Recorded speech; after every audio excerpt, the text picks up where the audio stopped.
All right, kids, are you ready to hear a story? Yeah.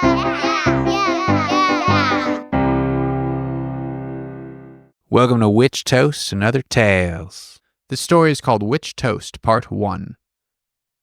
Once upon a time, there was a peaceful, quiet, and happy little town, and the biggest and most favorite holiday of all the townspeople was Halloween. That is, it was until a witch moved there. She set up in a haunted mansion and mostly kept to herself, except on Halloween. Each and every Halloween, she would cause all sorts of horrible mischief and nastiness. It got to be so bad that the people of the town, even the children, were terrified of Halloween night. And everybody stayed inside and closed their shutters and locked their doors and prayed for morning.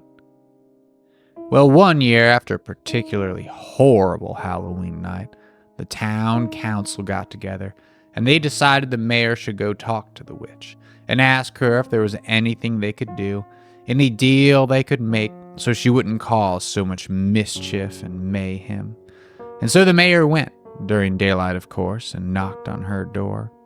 The door creaked open and there stood the witch, a hideous creature with green skin and yellow eyes and warts all over her face. She gave a wicked smile that showed her few yellow teeth, and the mayor almost vomited from her horrible smell. "Well, hello, dear mayor," she said. "What can I do for you?" And so the mayor explained why he was there.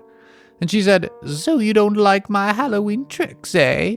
I'll make you a deal. Bring me a piece of witch toast at sunrise on Halloween day, and that night I promise there'll be no tricks nor mischief from me." The mayor said, "But what is witch's toast?" And she said, "It's bread, butter, and jam, just like regular toast, except the bread is witch bread, made from barley grown in a graveyard, and the butter is witch butter, churned from milk harvested from a week-dead cow, and the jam is bat marmalade, made from bat blood with little pieces of shredded bat wing for texture." The mayor hurried back to the town council and told them what had happened. News spread throughout the town, and the town council planned a meeting for the next day and invited everybody. And everyone was there, and they set about the business of figuring out how to make the witch toast. Farmer Rotke owned a dairy farm, and he said, "Well, I can just wait until one of my cows dies and try to get some milk a week later."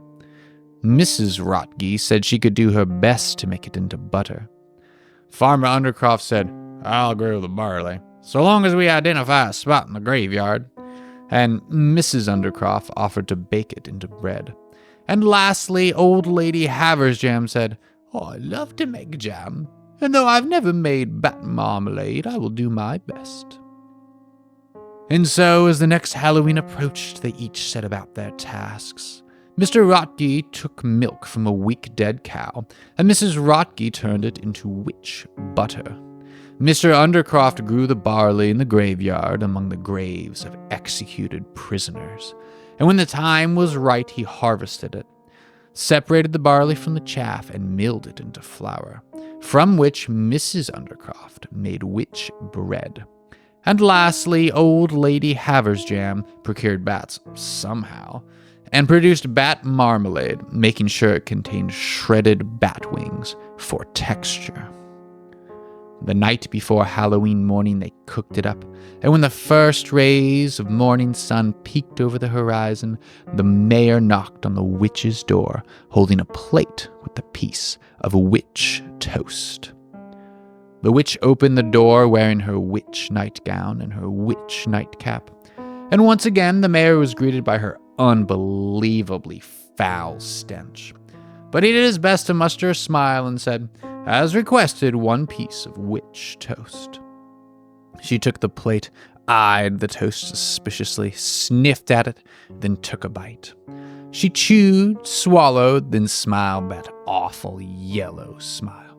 "You have held up your end of the bargain, dear mayor," she said. "Tonight I promise no mischief or tricks. I promise not to interfere in your celebrations.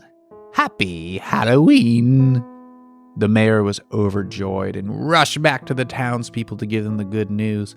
Everyone was so excited, especially the children. They got out their old costumes and decorations. They stocked up on candy and treats, and when night came, they held their breaths and waited to see if the witch would keep her word. Sure enough, there was peace and quiet. No goblins, ghouls, or spiders. No flying monkeys, no zombies, no sign of black magic tomfoolery at all. Cautiously at first, the townspeople stepped outside their homes and looked around. All was peaceful. But not for long. The trick-or-treating began. The kids were determined to make up for all those years without Halloween, and many of the adults too, and they ran from house to house, gathering candy and having a great time. Well, all this was going on when one little girl noticed the witch's front porch light was on. She ran up the walk and knocked on the door. The other children looked on in horror and waited to see what would happen. Would she be turned into a snake or a toad or a salamander or a rat? Would she burst into flames or collapse silently to the ground or be sucked inside, never to be seen again? Or something worse? The door creaked open, and there was the witch. She didn't even smell that bad, though her appearance and smile were still quite horrible. "Hello, dearie," she said. "Would you like a full-size candy bar?" And she held out a pumpkin basket with all the best and most delicious candies, all of them full size. The girl eagerly took one and then ran off to the next house. Word spread among the kids, and by the end of the night, nearly every one of them had visited the witch's house. And everyone who did came away with their favorite candy in the biggest size. The kids all went home, ate their candy, and went to bed too late. And true to her word, there was no witchy mischief that night. But at the first ray of dawn, there arose a terrible cry throughout the town as horrified parents heard croaking sounds coming from their children's bedrooms. They rushed in to find out they had been turned into frogs. And in every frog's room, there was a piece of witch toast with a bite out of it, where the night before there had been the full-size candy bars that the witch had handed out. The people of the town were outraged. They formed a mob. They went to the witch's house and tried to beat down the door, but they could not. They tried to break the windows, but they could not. They tried to light the house on fire, but they could not. And all the while the witch, protected by her magic spells, laughed maniacally from inside her haunted mansion. The town council met and decided they had no choice but to hire a witch hunter. And that's the end of part 1. The moral of part 1 is don't appease evil. And also, if an evil witch gives you candy, don't eat it. Stay tuned for part 2. Coming soon. The end for now.